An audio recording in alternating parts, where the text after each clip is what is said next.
Right, it's that time of the year again. It's getting cold and wet outside. In the MX-54, it's in the garage for the winter. Started with doing a compression test, and I have like 190 psi on number 1 and number 6, and 180, just over 180 on the rest, which is not too bad after the rebuild. It seems to be fairly consistent, so that's quite okay after a season of thrashing around. Spark plugs, they all look fairly decent in terms of color, and since I moved to this hotter one, they don't get that much discoloration on the ceramic, which should be a good thing. They're not overheating or anything. So yeah, now I'm gonna just pull out the engine. I really need to sort out a leak I have on the back of the engine somewhere, maybe rear main seal or even the gearbox. So the engine and gearbox need to come out, and I would like to sort out to tidy up a bit the exhaust under the car, which it's not ideal at all, and yeah, do a few other things since the engine is gonna be out. Get the engine out, gearbox off, flywheel, and I knew I had some fairly bad oil leak from the back of the engine, but wasn't sure where it came from. I was suspecting the rear main seal, but there's nothing major there. Maybe one of these bolts, but again nothing major. And then, like, looking further up, it looks like there's quite a bit of fresh oil at the top of the on the head, cylinder head. So this is probably a plug for the oil gallery, since this was the replacement head. I didn't really check if all of these plugs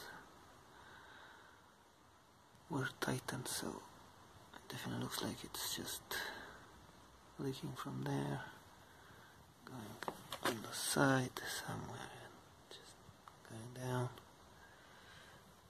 and then it just goes somehow through here, and there's a big puddle there, and just drips from the bell housing right about the place where I could see the oil leaks on the floor under the car. So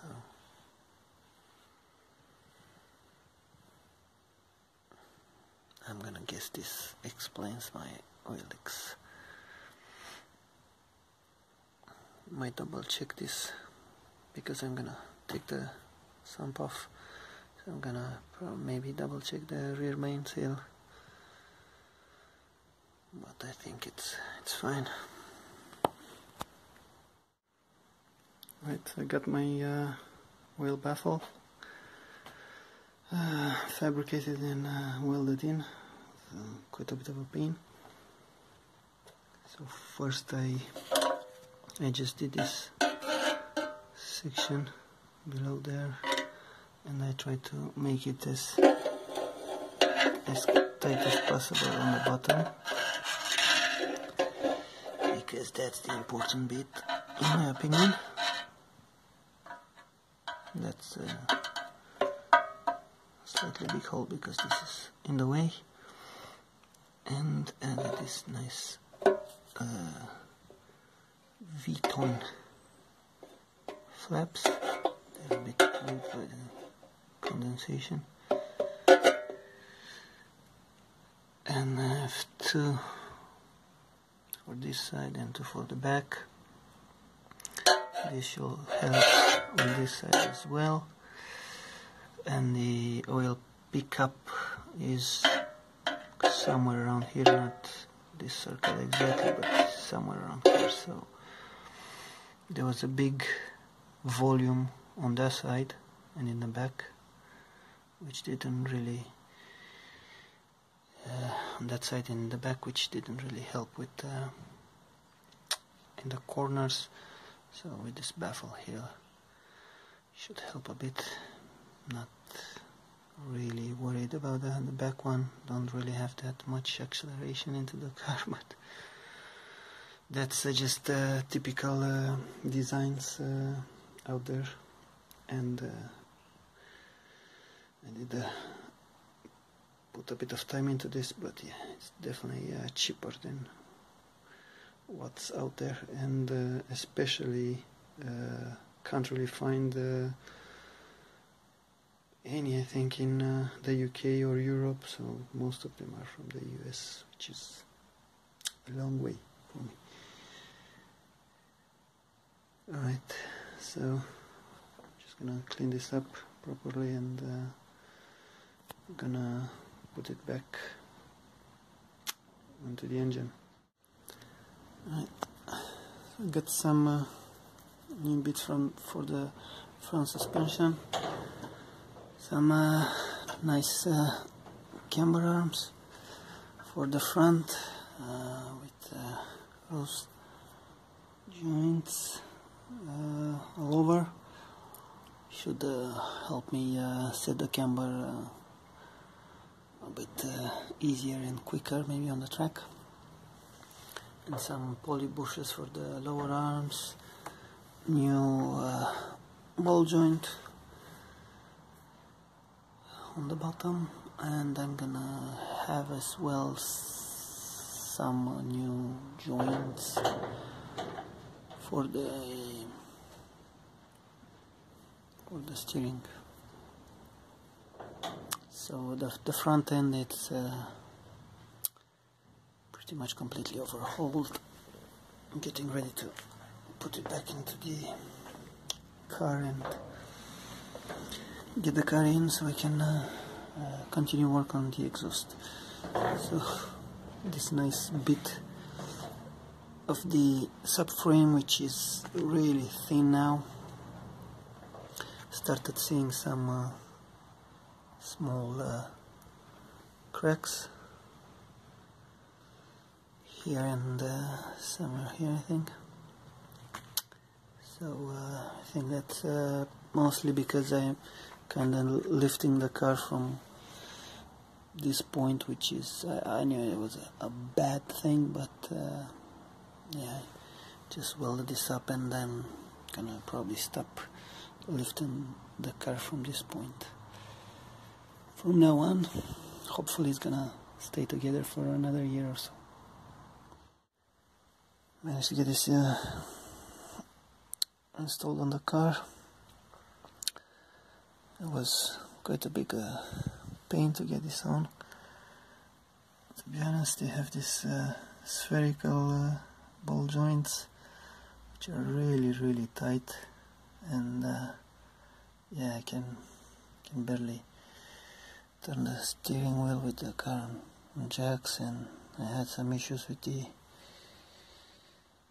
cone in this pin not locking, and yeah, this should feel nice, but I'm afraid I might need power steering again, because this is really tight. Hopefully it's gonna loosen up a bit. But yeah, the suspension is back in. Need to tighten everything up and should be good to go. Since the engine is out, decided to do some work on the brakes. I have a new master cylinder. I had some issues with the old one. This one is a bigger one from the ABS model. I had to put a T-piece for the front, since this one just has only 2 ports, and then I decided to use a brake bias valve for the rear. A bit of a weird setup here, but should work. Bladder brakes seem to be tight, no leaks, and yeah, we'll see how that goes once the car's gonna be on the road. I'm gonna probably use some heat tape like this over here, because this is a very hot area because of the exhaust, and try to protect those lines a bit, maybe the clutch line as well.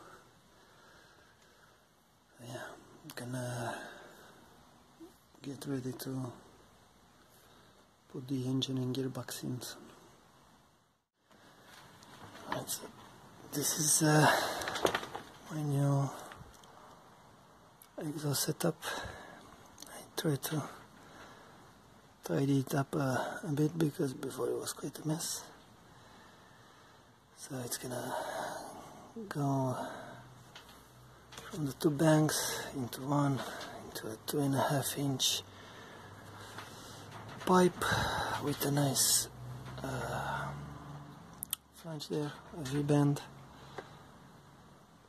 I added a flex here. Not sure if it was a great idea, because it's pretty thin, but yeah, should help with the thermal expansions.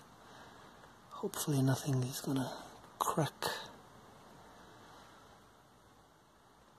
but yeah, that's how it's gonna go in. And the pig has finally landed again where it belongs. Quite painful, to be honest. Again. But now it's in. Still plenty to do. Have to finish the exhaust under the car and put everything back together. Oh well.